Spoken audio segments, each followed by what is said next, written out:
Hello everybody, it is Mike Levin on Monday, February 15th, 2021. I am out on the road and I thought I'd shoot this video just to sort of recap that run of videos I've done lately on settling into some new laptop hardware that I've been doing.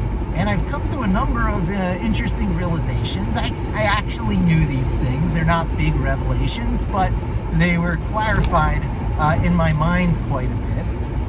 And the first is that I love me some hardware and software, the whole hardware-software combination, and the way that you settle into it to resist obsolescence, to make sure that you're working in a way where your muscle memory will carry over from hardware to hardware. Well, I'm jumping ahead to another revelation. I love settling into new hardware. It makes me rethink my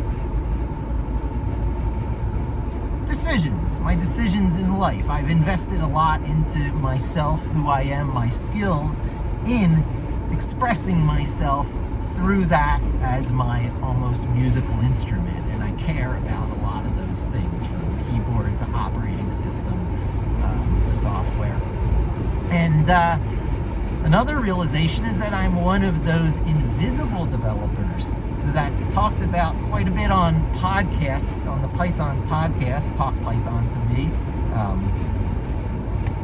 Michael Kennedy, another Michael, Python using Michael out there, and he's been doing these podcasts for a while. They're up to like episode 300 or 400 by now, and it's amazing because I remember starting out listening around 90 something, getting tuned in to just quite how cool they are. And every once in a while those podcasts will talk about the invisible developers out there, of which, you know, I'm one of them, and you know, they have some certain characteristics. One, they don't often call themselves developers, and certainly not software developers. Oftentimes they're not doing web development. They may be, but if they are, it's often intranet and for internal company use. A lot of times they're doing batch processing and script processing, or other types of fancier systems that exist these days that surpass the batch processing models, taking advantage of the new world of concurrency. And that'll probably be a future video I get to. I'm leaning towards the Dask package for letting me do that, because I always do the scaled down version, the smaller level version, because, you know, I'm not a DevOps. I'm not part of that big picture of a big network of people keeping big systems and websites running. I'm doing small little one-off things that probably are going to have a couple year lifespan before they're scrapped and rebuilt. So I live in that invisible developer world. Other things that characterize us are usually using Windows 10, not always, but as opposed to the conference user or the podcast user, the people you encounter, you know, when you're in the social circles, when you're a social media user. There's a lot of Mac users, right? A lot of Mac users out there. And a lot of people who tweet. It's just a different world than the back room, closed door, or more often at home now, but certainly part of virtual teams, to just get the business of business done. So the term data engineer is coming up more and more often.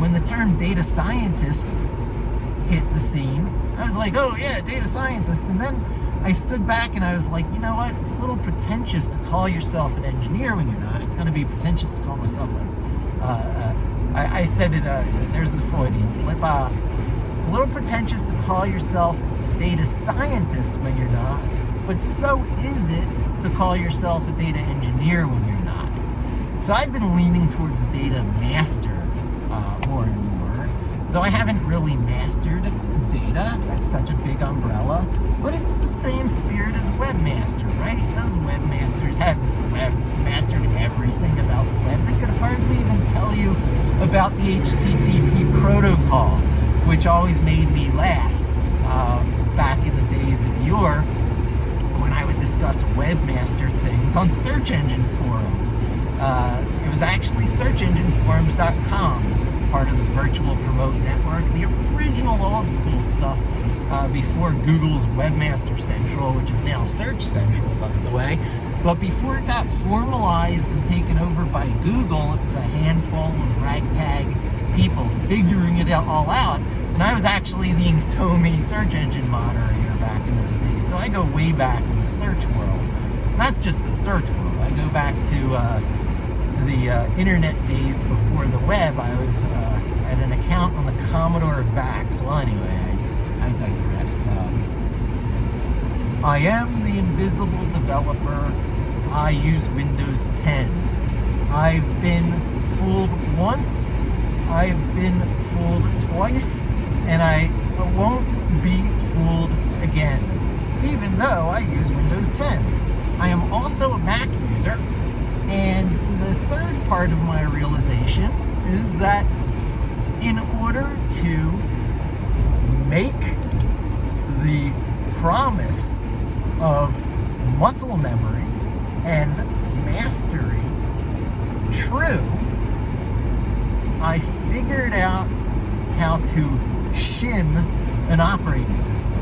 I've certainly shimmed Windows 10. That's what you see me doing if you watch my playlist of videos leading up to this on how to, I guess, program Python in 2021. I'm not sure exactly how I'm really going to be billing this, but it's about settling into this new laptop and my steps, my almost spiritual steps along the way to get to this like Zen-like state where a few things are true.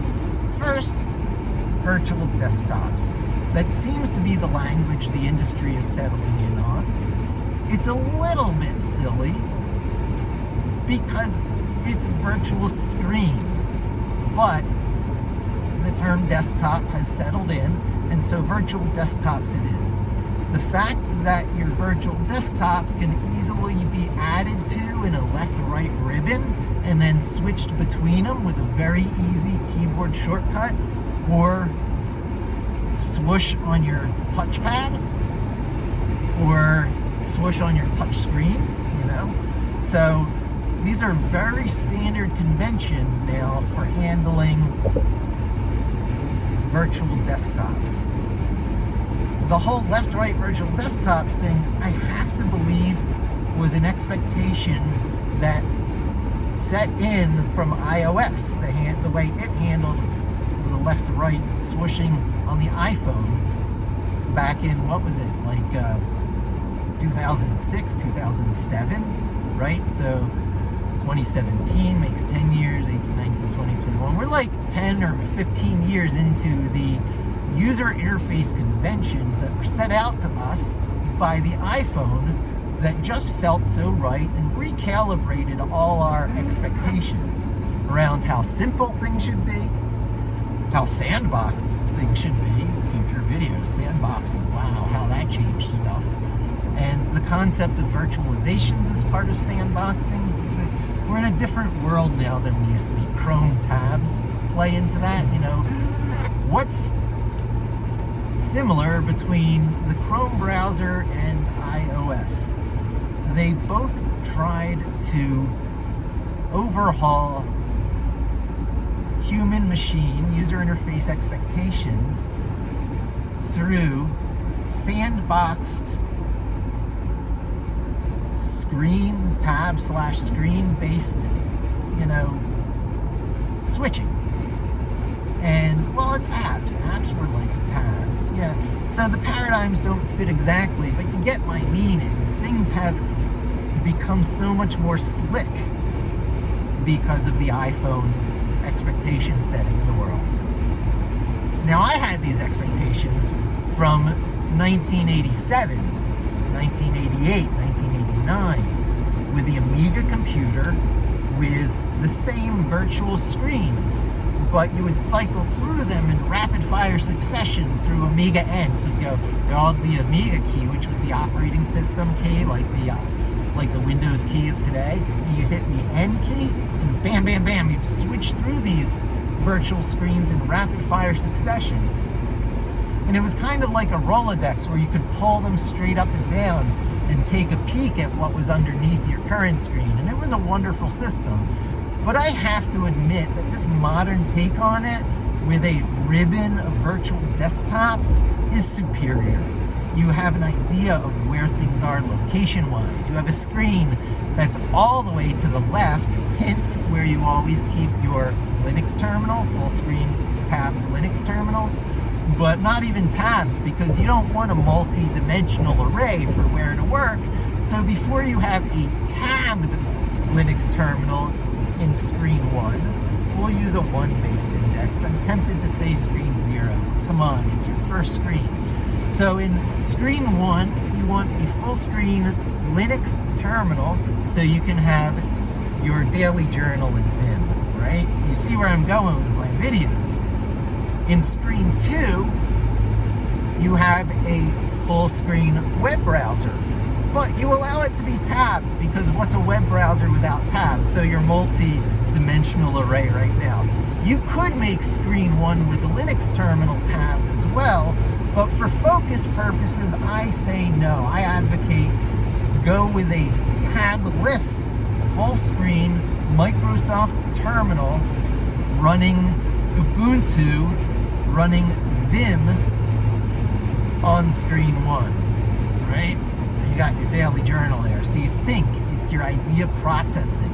It's your English language idea processing, but even though you're using your written language, your spoken written language, in my case English, in Vim, you're still using Vim and you're getting your practice in on the text editor that's going to be with you for the rest of your life. So you see, even though I haven't done that much Vim and text editor stuff in the videos so far in this track, you can see I'm leading to Vim, even though I start with Notepad over there. Now, I've referred to it as notebooks from time to time because I'm also talking about Jupyter Notebook and Jupyter Notebooks so often. I might as well clarify that. Jupyter Notebook is the web-based user interface to IPython. The product is Jupyter Notebook. It's one of the various things installed under Anaconda. With Jupyter Notebook, you make Jupyter Notebooks, plural, .ipynb, IPython notebook files. Those are notebooks. Notebooks is the same concept as from Mathematica and MATLib and a bunch of other stuff that comes from academia with $1,000 a year licenses, even for students. So if you want to share your notebooks, which you're so tempted to do, you're SOL because whoever you share it with has to buy that license or they're in violation. Now, Anaconda, the company who puts out the package that makes Jupyter Notebook easy to install, has also changed their licensing. So you got to be a company of smaller than 200 people to use it without paying a commercial license, or you got to be using it for just personal hobby use. Okay, that's for Anaconda. There might be ways to install Jupyter Notebook without Anaconda, which could be a big move these days. Jupyter Notebook without Anaconda, giving you just the bare minimum, like NumPy, so you can use pandas right away. Because once you have Jupyter Notebook, really what you want installed is pandas, so you can start doing Excel-like stuff in Python in your web browser. That's where we're going with this. You're like, why do you want Python there in tab 1 of your web browser on screen 2 all the time? It's because Python's like a calculator. Python's like a super modern calculator that can do all kinds of stuff, and the flows that you figure out in this calculator that supports flows, because you've seen calculators that can record the steps you're doing. Think of Python like that, a modern calculator that can record your steps in a notebook, which be loaded up through IPython Notebook, I guess Jupyter Notebook, or Jupyter Labs. That's where I'm going with this. So the two things that are installed by Anaconda is Jupyter Notebook, singular, and Jupyter Labs, plural, one word. Singular, two words, plural, one word. And a notebook.ipynb file can be pulled up under either. So you can develop notebooks under Jupyter Notebook or Jupyter Labs. All right. And you want to do that all the time. You just want that loaded all the time. You never want to get to a point, how do I run some Python? You're always at the point, I run some Python because my browser's running, isn't it? Well, I no longer launch my browser without doing it through Jupyter Labs, my Jupyter Labs shortcut. So, I'm settling into new hardware. I've got a full screen Linux terminal on screen 1, on virtual desktop 1, running my journal so I can think in something much like English. So when you go think it out, what am I trying to do? What's my next step? That's where you go. You think it out, you figure out your next step.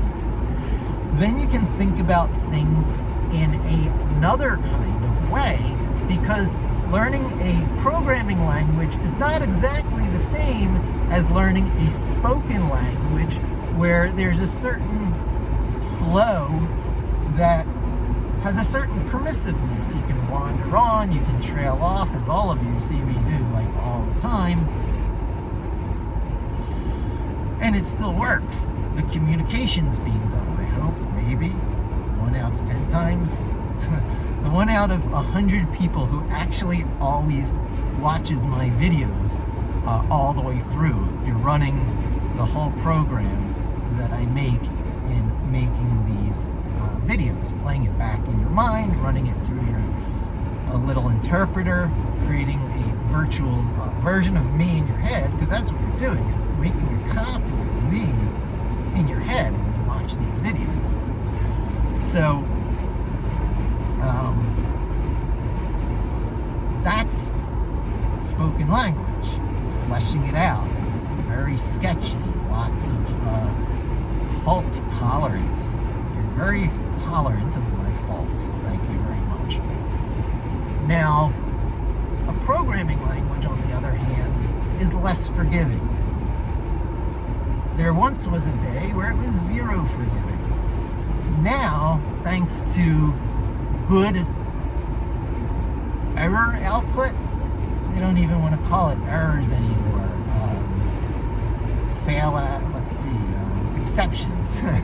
Because of good exception messages, you can figure out what's going on line by line as you try and run the code in these environments like Jupyter Notebook and Jupyter Labs. It's a REPL environment, read, eval, print loop. It means your code is always running.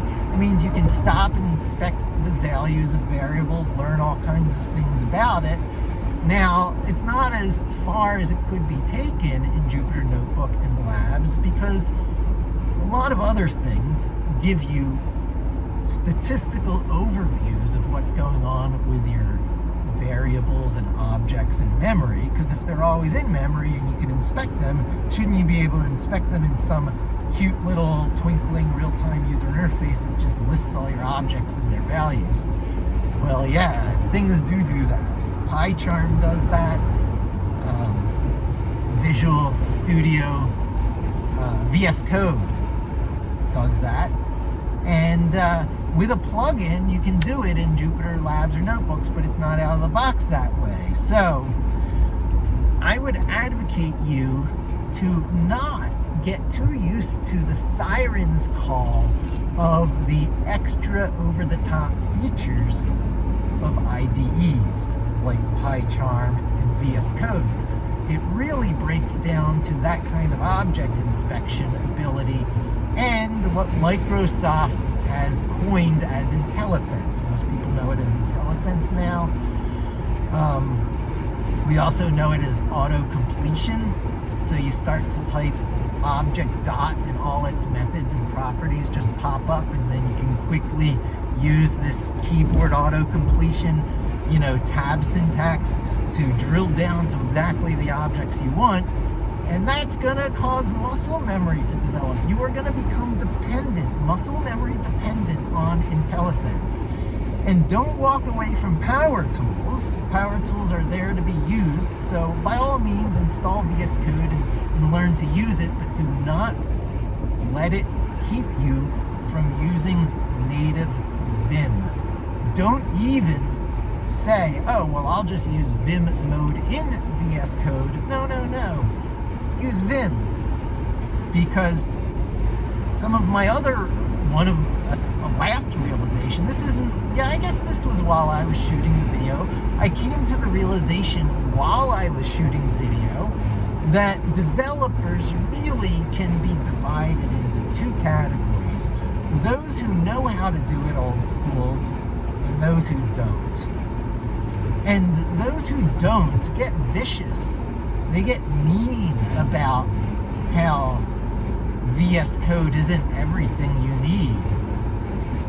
While yes, VS Code can auto-install server components on your remote server so that you can remote log in with VS Code through the SSH protocols to edit the files directly on your remote server and do it while running VS Code as if it were editing local files. Now, I know these tricks. I've seen these in Edit Plus and many programs of yore that I used to use that could let you edit programs remotely. They were a little bit more primitive. They didn't shove server software down the throat of your remote server in order to do it like VS Code does. They simply had an SSH client built into the editing software that could let you work sorta as if it were a local text file. You could feel the difference. That was 5-10 years ago. Now today, with the power of Microsoft behind these tricks, they can really make point and click software mouse dependent, software that's putting you on the dependency path, on the Microsoft golden handcuff dependency path. They can really make you not take up Vim. Alright? So obsolescence proofing yourself, in my mind, means Linux, Python, Vim, and Git. Microsoft snatched up every bit. Include Linux with Windows 10, then hire Guido van Rossum. That doesn't rhyme at all. The creator of Python, that is. You can't buy Git because it's free and open source software, but you can buy GitHub, the developer community that surrounds it. So Microsoft has gobbled up everything that over the past 10 years I have retooled myself around. And one of the ultimate ironies in my won't get fooled again mode, Microsoft found the same religion I did and is putting out superior hardware to boot into Windows, which can bring up all this Linux stuff I love as a subsystem. Lean into your power tools. So I'm a Windows 10 Linux subsystem user because when I do screen snapshots, I like to take my Microsoft stylus, click the eraser, create a screenshot, annotate, bam, send it off an email, use it in a post, whatever. This is some proprietary stuff. This is bringing you the best hardware of the day using economy of scale economics to do it at a fair price. For $800, I cannot believe what I got. So, I'm gonna gobble up some proprietary goodies. However, I am going to deliberately keep it from permeating too deeply into my muscle memory. it's going to get my Control-Alt of my keyboard shortcuts, because Control-Alt is a good keyboard shortcut on Windows because it interrupts everything and hasn't been used by most things. So Control-Alt-L is currently for launching Jupyter Lab, which actually launches my whole web browser environment. So I don't launch my web browser without launching Jupyter Lab in tab 1, which you can get to with Control-1 on the keyboard whenever the browser is showing. That's going to be a recurring theme in my video. Fixed locations in a dynamic world. Static harbors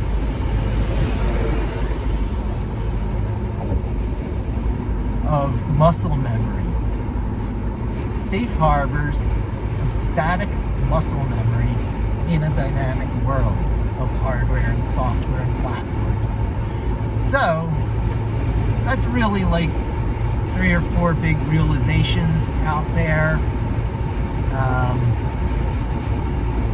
I love settling into new hardware. There's something spiritual about it. I'm one of the invisible developers who mostly uses Windows 10 today. I really resent proprietary software and vendors obsoleting me and my muscle memory every number of years. And in this won't get fooled again mode, I made a 10-year hunt to get tools where my muscle memory can never be taken away, and I will always be one of the high-tech contributors, always relevant at the table over the years. Obsolescence proofing through obsolescence resistance through Linux, Python, Vim, and Git, of which Microsoft bought all these things, sending me, ironically, into yet another crisis of identity crisis. I will not let myself be embraced and displaced wholesale by another Microsoft not so nice move. Maybe Microsoft is no longer not so nice. Maybe Microsoft is nice. Nah, Microsoft isn't nice. Microsoft is leading you down the path of dependence. Just switch out the labels of what you're dependent on. They're just playing the shell game. And VS Code is a desperate and powerful ploy to keep you Microsoft dependent. All my tricks I do apply to the Mac OS as well. For that matter, they also apply to the GNOME. I'm going to have to get my nomenclature correct for GNOME, because it used to be Unity. It flowed very well when we talked about it. The Ubuntu Unity interface, but no, Unity, which is the old windowing system of Linux, Ubuntu Linux. There's so many keywords here. Long story short, Microsoft teamed up with one of the many Linuxes out there. It's Ubuntu. But in order to canonicalize Linux on Windows, Canonical also happens to be the name of the company who makes Ubuntu and provides proprietary components and a lot of the oh-so-essential hardware drivers, which is probably one of the reasons Microsoft partnered with them. But to make a canonical version of Linux, in the sense the one everybody knows and uses, which will eventually have a desktop, even with Microsoft, more on that soon. They dumped Unity and took up the old GNOME desktop, the GNOME desktop. GNOME is to Linux what Windows was to DOS. It's the windowing operating system that sits on top of the text-based stuff underneath. In fact, it's what Cocoa, you Mac users don't even know they're using it.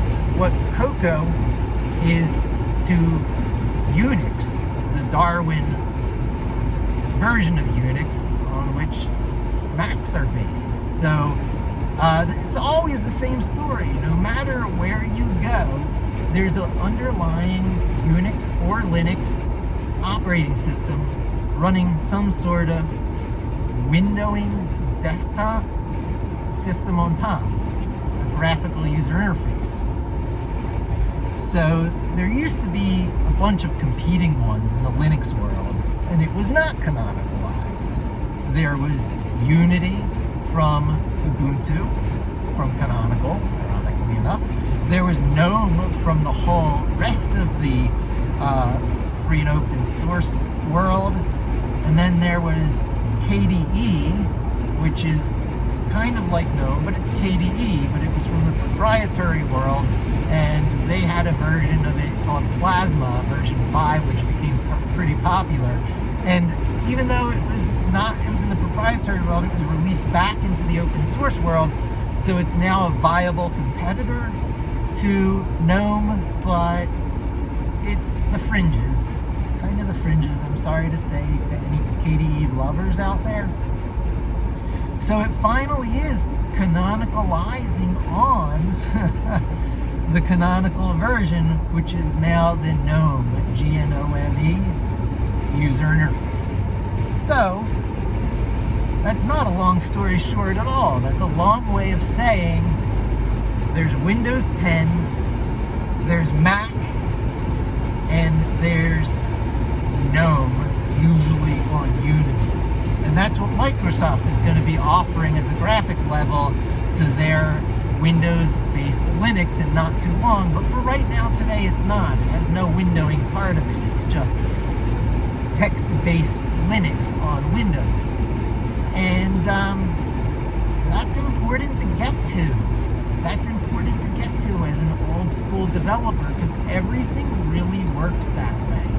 And while you can get away from it in all these various ways that try and keep the golden handcuffs of vendor dependency slapped on your wrist, you shouldn't.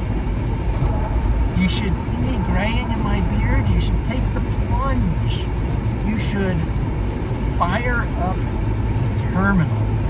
And how do you do that? Well, I guess I'm showing you how to do that. You follow my whole series of videos. Not an unreasonable thing. I guess it's, Python in 2021. The 3 paths to Python. The 3 paths to Python on Windows 10 in 2021. That's the general theme here. Although I'm getting around it just being Windows 10 specific by talking about shimming your OS. Left, right, virtual desktop ribbons, keyboard shortcuts to launch your apps, a taskbar to switch between your apps, a taskbar that really only shows your icons for your apps that are running so that you can use your taskbar to switch between your running tasks. And you strip away everything else so that you're not even looking at a clock on your desktop. You leave just the parts you can't get away from, and you concede to those parts that must be operating system independent. Although you can get Control-Alt out of the picture for launching your keyboard shortcuts, Control-L for Jupyter Labs, Control-J for your journal, whatever else you want running. You can switch to some sort of keyboard shortcut management software so you can really and truly unify your keyboard shortcuts across operating systems. But I think that's a little bit of overkill. You're going to have to remap something in your brain when you switch between, say, Macs and PCs, because the way the Option key and the, I don't even know what it's called.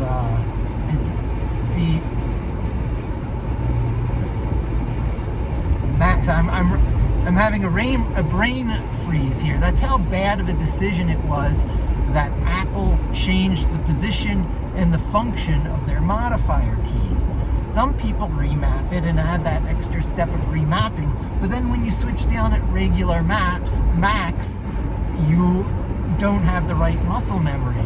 So you really do have to be able to switch between slightly different versions of your memory, of your muscle memory when you sit down at different machines.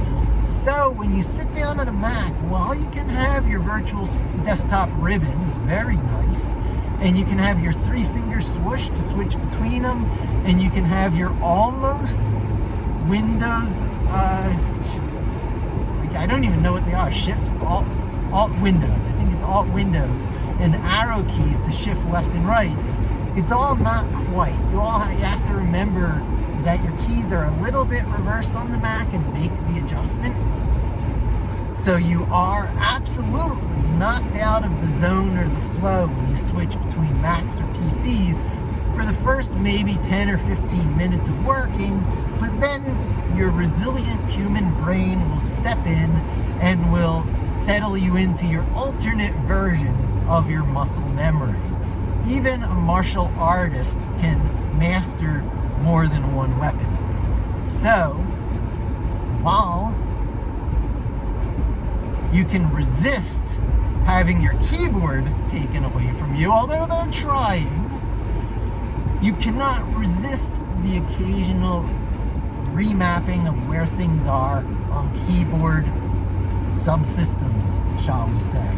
I look at my MacBook Air keyboard from 10 years ago, and then I look at my Surface laptop keyboard from this year. They're almost identical, the keyboard layout. Nearly key for key, almost function for function. There is a keyboard layout that won. Apple and Microsoft agree on it. Apple and Microsoft make a lot of mainstream hardware you're going to be able to get your hands on. A lot of people are going to be copying those keyboard layouts. The key part of your muscle memory, the connection between your hands and the keyboard, should probably be learned on a modern, low-profile Apple or Mac keyboard, certain laptop keyboard. I used to be a mechanical keyboard dandy.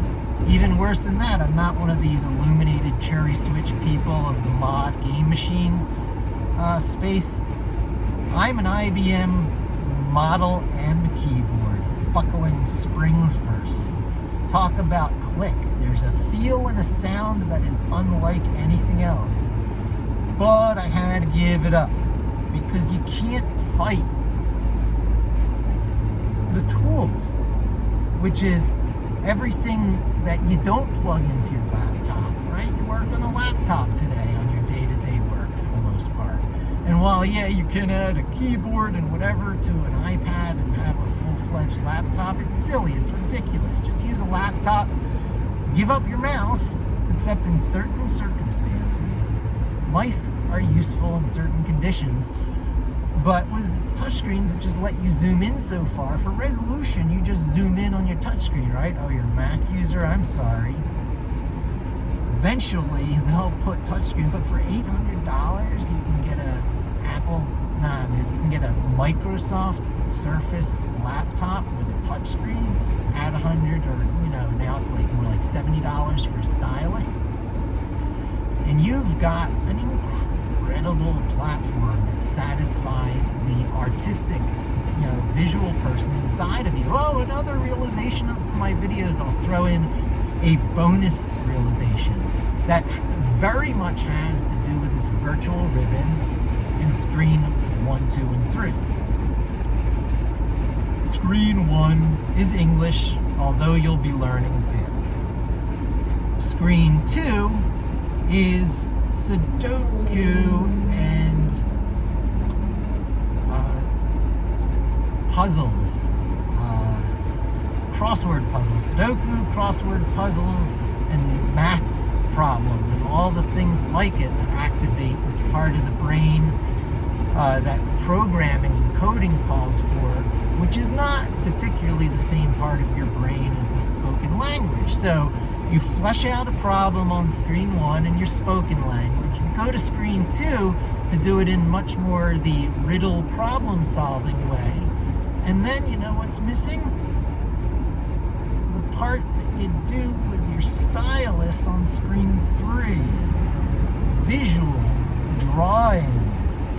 The 2 or 3 or 4-year-old inside all of us, before you've learned to hate and fear drawing because it makes you feel inferior, because it's a form of self-expression that your bully buddies in school, the naturally mean tribe, picks on, so you stopped drawing one day. People with higher self-confidence or maybe introvert tendencies to keep it private and secret, or I guess those are the 2 variations. You have the self-confidence to say, to heck with it, I'm going to keep drawing, I enjoy doing it, no one's going to stop me. Or insecure, and you can continue doing it in secret. If you still draw, those are probably one of the 2 reasons. Everyone else, which is the majority of people, stopped drawing. It's silly, it's ridiculous. It's one of the primary communication methods you have as a human being. Whenever you point to something, it's crazy that we have this whole point-and-click operating system that gives you this infinite variability of movement, but because of mice and big fat target buttons to click on and text to start typing once you clicked there, we lost the ability to draw. It's like drawing with a bar of soap using a mouse. Touchscreens are not much better because it's the finger painting aspect. It's really the stylus that does it. The Note series, the Samsung Note phone series, really brought it back in me. It took till the Note 3 for me to get it. I saw a Note 2 user, a friend from 360i back during my New York marketing agency days, to show me throwing, he was using Autodesk Sketchbook, which he threw into symmetry mode, and then he started drawing out a tattoo he was planning on his Note 2 with symmetry mode turned on the Note 2. And I was like, oh my god, the Amiga computer is not dead. This is the free-flowing flow and zone that you can get into with technology that I had been completely and totally cut off from when the Amiga died, and the PCs and Macs were taking so long to mature into a creative platform again, a multimedia platform again. The internet and the web helped, but a slower pace than you'd think. It's taken them 30 years to get something that satisfies the same hunger that the Amiga used to satisfy in 1987 on a modern Windows 10 platform, right? This is the excitement you see in me. This is 18-year-old me using the Amiga 1000, Commodore Amiga 1000 multimedia computer platform in 1987, right? Where you saved everything to floppy disks, and the modern world was born. It's the unacknowledged next evolution. If you really want to look at the big movements forward in information tech and computer technology, number one is the Unix-C combo, because bam, at least you got computer systems on many different hardware, and the software can kind of sort of move between it. The next was, Linux, because bam, the web could happen on the TCP/IP stack that was there on Unix. So suddenly you had the LAMP stack, Linux, Apache, MySQL, PHP, and then you had the web. That was a big step forward. Now, that actually came after expectations were recalibrated, I would argue, by the Amiga computer. Others might argue by the old black and white Macintosh and by the Xerox Star coming before it. But no, the one that could sing and dance and do photorealistic animation back in the late 80s, Back to the Future time, that was the Amiga computer. The mod scene, which was like rave music before rave music, it had everything. It had something for everyone. The demo scene and the game scene. It was like, the PS, at least the PS3, before the PS3. And Psygnosis, a lot of those types of developers even were born in the early days. So I love my technology. And that love-worthiness is really coming back into things if you know how to connect the dots right. And if you connect the dots right, you have an obsolescence-proof, love-worthy platform that feeds all the same hunger. You need certain activities that you can engage in that release certain endocrine transmitters in your head, neurotransmitters, right? What we're talking about is that, using certain technologies, using certain tools in certain ways, which is really expressing yourself. When you express yourself as a human being in a satisfying way, it's going to release certainly dopamine in your head, some adrenaline, and perhaps a little serotonin after it's done if you join a community to show what you've done. So the adrenaline, you've learned something. Oh my God, you've got this kick of new learning. You've got the energy to get over the steep initial daunting learning curve. You did something, you get the satisfaction of doing it. So your dopamine, your adrenaline turns into dopamine. Your high turns into a euphoria, or your energy kick turns into a euphoria. You deliver it to your boss, they give you an attaboy, or you turn around to the free and open source community and show what you did, or the YouTube community and make a video out of it. They go, oh, yay for you. You get a serotonin release, and you take that to give you fresh new energy to get over the next learning curve, and it creates a righteous cycle of self-improvement, because this is not really selling out. You're not looking for an exit strategy to this. You're not trying to become the next new, IPO, .com or billionaire or whatever.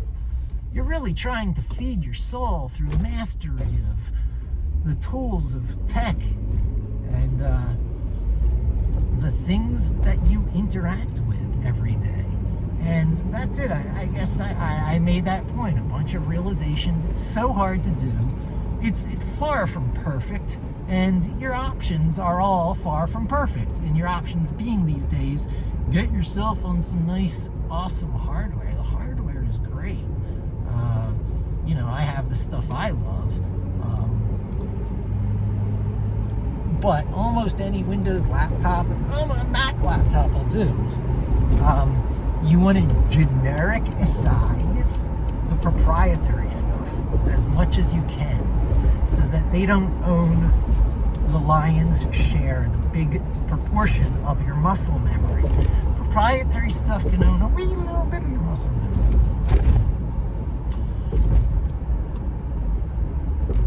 The largest portion of your muscle memory is to go into the Vim text editor, coding the Python programming language. Your execution context for this Python code that you're using is usually the Python the C Python interpreter, the traditional one, the standard one given out by python.org. You may get it through an install from the Microsoft Web Store, an install from Anaconda, or as part of the standard Ubuntu install of Linux. It really doesn't matter what way you get it, except that you should be aware of the context. You should maybe get it in all three ways and just be aware of the differences between all these three contexts. Being aware of the context in which your Python code is running is important, because the host environment has various capabilities, and it's the difference between whether you're controlling a drone robot or a web server. I mean, context is everything. These programming languages are there because you're controlling things. Know the nuances of what you're controlling, even if it's different Python executables on your Windows platform, of which we're talking about no less than 3 that I did in the video series leading up to this, all of which are legit and have their use. For the noob, for the beginner, certainly using the one provided by the Anaconda install is best. It's going to let you learn Python without the steep learning curve of the Vim text editor I advocate. You'll be developing some muscle memory for the use of Python through a quote text editor other than Vim, but that's okay because it's Jupyter Notebook/Labs, which can and will be with you for the rest of your life. It's through a web browser. Everyone's copying it. It's a user interface that won't be going away anytime soon. Does this mean you should give up Python and take up JavaScript? Because if the web isn't going away, JavaScript won't be going away as the most popular platform or language. No, still take up Python as your primary native programming language because it's better. And pick up JavaScript because you'll occasionally need to use it for different things. I don't want to use it for web development. Are you kidding? I'm using it for Google Chrome automation so that I can make scripts that use the web browser as just one of the many things in process automation. And Python is calling the JavaScript.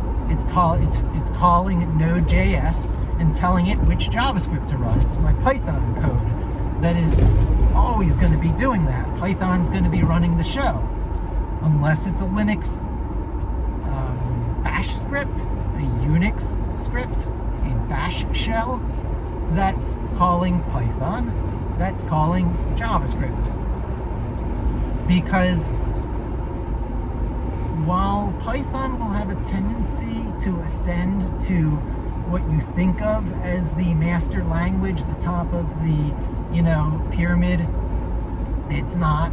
It will always be Linux because when your machine boots, it's going to be Linux-like things that say what's going on. Now, you can avoid having to write a bash script by writing just a special configuration file for systemd that will immediately launch your Python script. Quote script. Script is such a weird word. It implies it's something less than what it is. But knowing enough Linux to keep your Python running, web browser or not, or web server or not, I should say. I like to keep my scheduler running. You might like to keep your web server running. It's up to you. But use Linux to keep it running, whatever it is. So know yourself some Linux. Know yourself some Python. Get into the game with Jupyter Lab. And then I guess the last bit in the series, and a great place to go, is Git. I struggled with this in my early days because I wanted to keep it all unified under Python, and that would have led me to something like Git, but not quite Git, called Mercurial or HG. It's actually command compatible with Git. It's a Git clone for the most part. It's not really a Git clone. It lets you search its own archives in SQL-like ways that I wish Git would.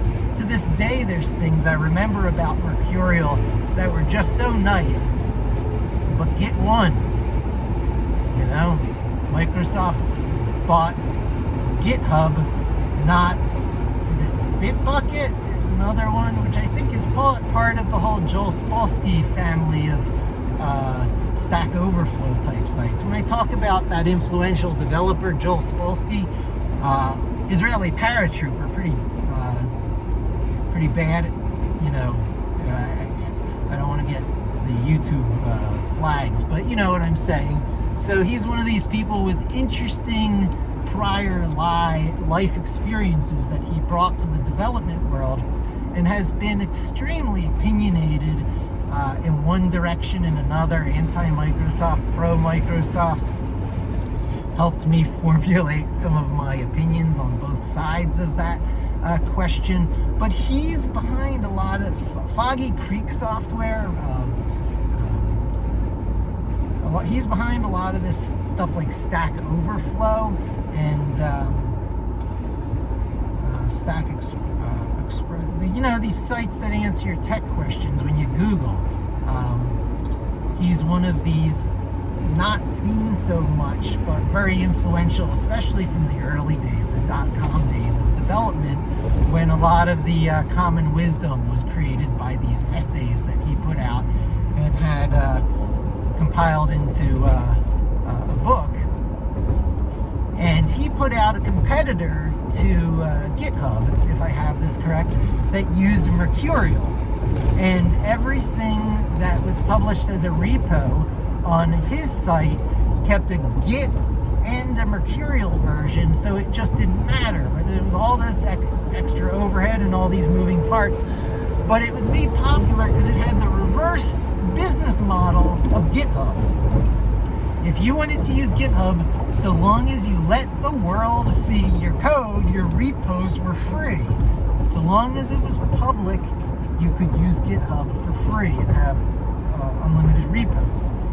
As soon as you made your repos private and wanted to collaborate other users in privately, you had to pay about $80 a year for GitHub. It's a decent business model. I pay for that because I want to be using Git on GitHub as opposed to a secondary platform, you know, a second runner-up. You notice I'm using Windows over the Mac right now, and I'm using Git over Mercurial. There's a lot to be said on being in the most used tools of the day. And so that gets me a touchscreen, for example. Mac isn't there yet. You can have your M1 processors all you want, but, you know, show me something that gives you as much value for the money as what I got for $800 in the Apple world. You can't do it. Microsoft edged them out. Even though it's not an ARM64 processor like I wanted, it's still an i5, but it's the latest generation i5. It's a Generation 3 laptop from Microsoft. It's really good value. But anyway, I keep digressing. You follow the 80-20 rule. You get yourself on the platform of broadest use, most power for the money. And it's acceptable because it's a shimmable operating system, just like Mac OS is now. And you rely on the native capabilities of the proprietary operating system as little as possible. You punch a hole through your virtual desktop operating system shim, be it, you know, Windows, Mac, or as I've been saying, GNOME, you know, Linux desktop. It doesn't matter. Muscle memory will flow almost seamlessly from operating system to operating system to get your keyboard shortcuts to launch your apps, to get your keyboard shortcuts and trackpad swoosh to switch between virtual desktops, and to get your web browser for the unified operating system, for the unified web UI that'll last you a good, 10 or 20 years coming, because the web isn't going away. It is the second most embraced universal subsystem in the world. And what is the first? Well, of course, terminal. What once was Unix terminal, which is now today 9 times out of 10 Linux bash terminal. You're running a bash shell under Ubuntu, usually, which which is a Linux desktop variation. So bringing up a terminal window, and the terminology surrounding this is one of the problems because it's evolved out of such archaic, weird, different things like teletype, and there was terminal software, and there was telecom software, and it all transitioned into secure shell software, and no one says secure shell so much anymore. They say SSH, and then there's a command by that name, SSH, but SSH usually doesn't bring up the whole interface. SSH actually brings up it punches a tiny little hole through it. Oh boy, I did miss my exit. I'm gonna have to turn around and right myself, but it's okay. It was for a video that was very much worth it. I'm gonna wrap it up here, and there you have it. Follow this video series, and I will help you break your vendor dependency. Thanks for joining me. Hope to see you again soon, and don't forget to subscribe.